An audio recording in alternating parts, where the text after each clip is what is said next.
రాజ్యము బాగుంది, ప్రజలు బాగున్నారు, అందరూ సంతోషంగా ఉన్నారు. ధృతరాష్ట్రుడు పెద్దవాడవుతున్నాడు, విదురుడు పెద్దవాడవుతున్నాడు, పాండురాజు పెద్దవాడవుతున్నాడు. భీష్ముడు స్వయంగా దగ్గరుండి ఆ పిల్లలకి విద్యాబుద్ధులు నేర్పిస్తున్నాడు. చక్కగా వాళ్ళు మంచి శీలం పొంది ఉండాలనేటటువంటి కోరికతోనే వాళ్ళని యోగ్యులుగా తయారు చేస్తున్నాడు. అయితే పాత్ర తాను ఒకటి ఉంటుంది, ఎంత మంచివాడు చెప్పినా పుచ్చుకోవడానికి నువ్వు ఒకటి సిద్ధంగా ఉంటే నువ్వు తలకెక్కేది. అది లేనప్పుడు ఎవడు చెప్తే మాత్రం ఏం ప్రయోజనం? అసలు విత్తనమే బండరాతి మీద ఉంటే ఎన్ని వర్షాలు పడితే అది మొలకెత్తుంది? అసలు విత్తనం మట్టిలో ఉంటే మొలకెత్తుతుంది, నీటి చుక్క తగిలితే. అదే బండరాతి మీద ఉంటే మొలకెత్తేది ఇప్పుడు, పైగా అది దానివల్ల ఉపయోగం ఏమి ఉండదు, పైగా నాని కూర్చుంటుంది అంతే అందులో. అలా ఆనాడు అందరూ సంతోషంగా ఉన్నారు. భీష్ముడు ఒక్కడే చాలా పరివేదనతో ఉన్నాడు. ఎందుకని? పాపం ఆయన ప్రారంధం ఒక చాలా చాలా పెద్ద సమస్య నుంచి వంశము గట్టెక్కింది. ఇప్పుడు ధృతరాష్ట్రుడు, పాండురాజు, ఇంతకుముందు అలాగే ఇద్దరే, చిత్రాంగదుడు, విచిత్రవీర్యుడు. ఇప్పుడు ఈ ఇద్దరికీ వివాహం జరగాలి. ఈ ఇద్దరికీ వివాహం జరగడం అంటే ఇంతకుముందు తాను అంబిక, అంబాలిక అని తీసుకొచ్చాడు. సుక్షేత్రములను తీసుకొచ్చినా వాళ్ళకి భర్తల వలన పిల్లలు కలగలేదు.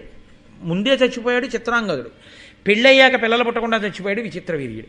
అయినా మనుష్య ఆలోచన అన్నది కొంత భద్రత కొరకు ఆలోచన చేస్తుంటుంది కదండి. ఒకసారి ఏ దెబ్బ తిన్నాడో ఆ దెబ్బ నుంచి బయటకు వచ్చే ప్రయత్నంలో ఆలోచిస్తాడు.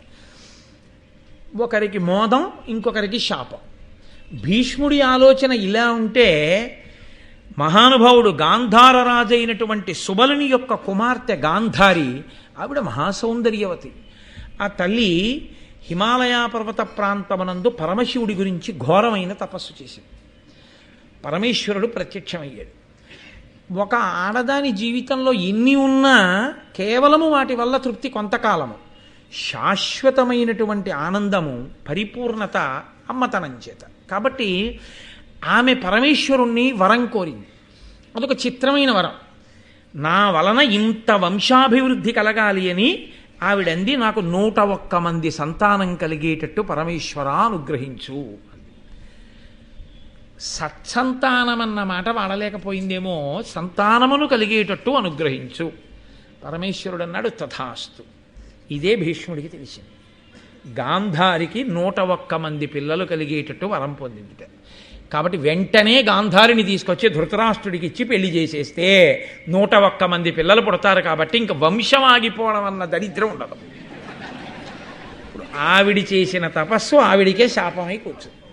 జాత్యంధుడికి, కళ్ళు లేని వాడికి భార్య అవడానికని మార్గమైంది.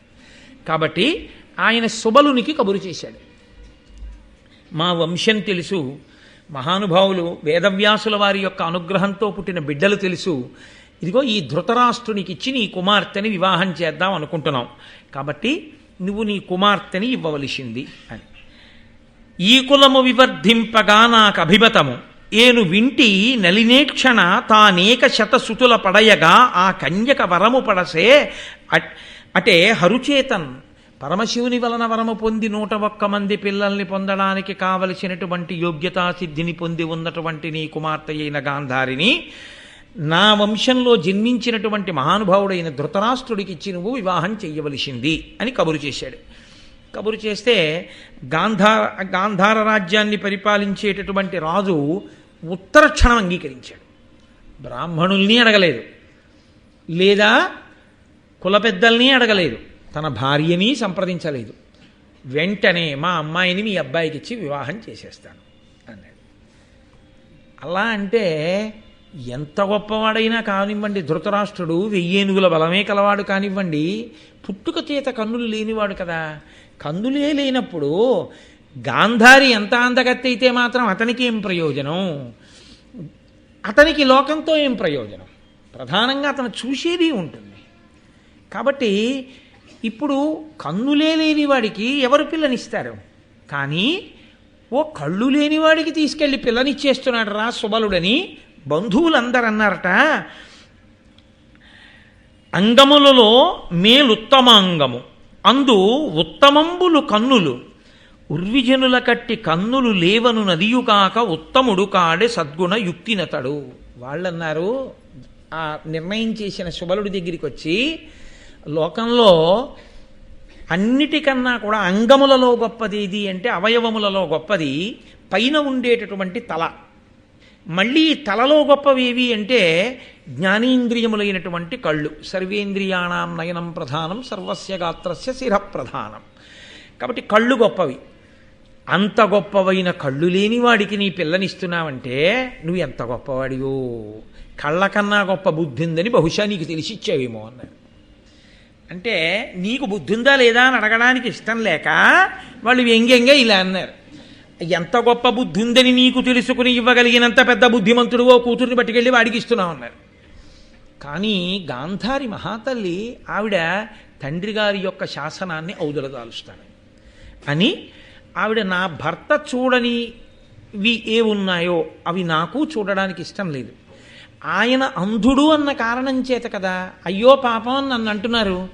నేను చూడని దానినైతే ఒకరికొకరు సరిపోయారంటారుగా. ఈశ్వరుడు కన్నులు ఇచ్చాడు, నేను వాడుకోను. నా భర్త అయ్యో పాపం అని నన్ను చూసినప్పుడల్లా మా ఆయన అంధత్వం గుర్తు రాకూడదు జనానికి. 2, మా ఆయన ఏది పొందలేకపోయాడో అది నాకు అక్కర్లేదు. కాబట్టి నేను కన్నులకు బట్ట అడ్డంగా కట్టేసుకుంటానని ఆవిడ గంతలు కట్టుకుంది. ఆవిడ్ని తీసుకుని సోదరుడైనటువంటి శకుని హస్తినాపురానికి తీసుకొచ్చాడు. ఇప్పుడు మనం కన్యాదాత గారింటికి వెళ్ళి పెళ్లి చేసుకుంటాం, వాళ్ళు మగపెళ్లి వారింటికి వచ్చి పెళ్లి చేసుకునేవారు. అందుకని హస్తినాపురానికి తీసుకొచ్చాడు. తీసుకొచ్చిన తర్వాత అక్కడ ఈ గాంధారిని వివాహం చేసుకుంటూ ధృతరాష్ట్రుడు గాంధారి తోడ పుట్టినటువంటి 10 మంది చెల్లెళ్ళని కూడా పెళ్లి చేసుకున్నాడు. కాబట్టి అక్కడికి గాంధారితో కలిసి 11 మంది భార్యలు, 101 మంది సంతానం గాంధారికి జన్మిస్తారని తెలిసినా భీష్ముడికి కడుపులో ఎంత బెంగ పట్టుకుందంటే ఇంకా ఇంకా ఇంకా ఇంకా తామర తంపరగా పిల్లలు ఉండాలి. అమ్మ బాబోయ్ తిన్న దెబ్బ అటువంటిది.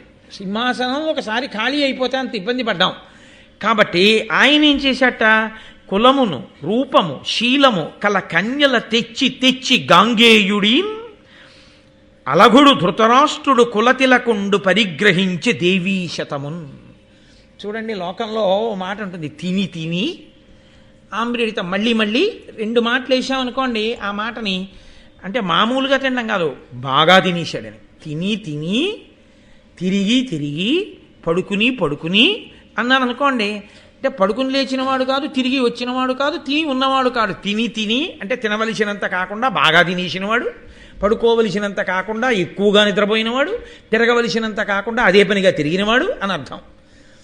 భీష్ముడి కడుపులో ఆ వంశం పెరగాలన్న పరివేదన ఎంత ఉందో నన్నయ్య గారు 2 మాటల్లో చెప్పారు. ఎంత అందంగా చెప్పారంటే, కులమును ధృతరాష్ట్రుడికి అన్ని విధాలుగాను అనుకూలవతి లేదా తుల్యమైనది కులము చేత, రూపము శీలము, శీలం అంటే స్వభావము కల కన్యల తెచ్చి తెచ్చి భీష్ముడు వెళ్ళను, ఎక్కడైనా మంచి పిల్లుందంటే తీసుకొచ్చేస్తున్నాను. ఈయనకి కళ్ళు లేవుగా, ఈయన ఎక్కడికి వెళ్ళలేడు, ఆయనే వెళ్ళి తీసుకొస్తున్నాను. తెచ్చి తెచ్చి గాంగేయుడి ఆ భీష్ముడు ధృతరాష్ట్రుడికి ఇస్తే ఈ ధృతరాష్ట్రుడు తాళి కడుతూ ఉండేవాడు.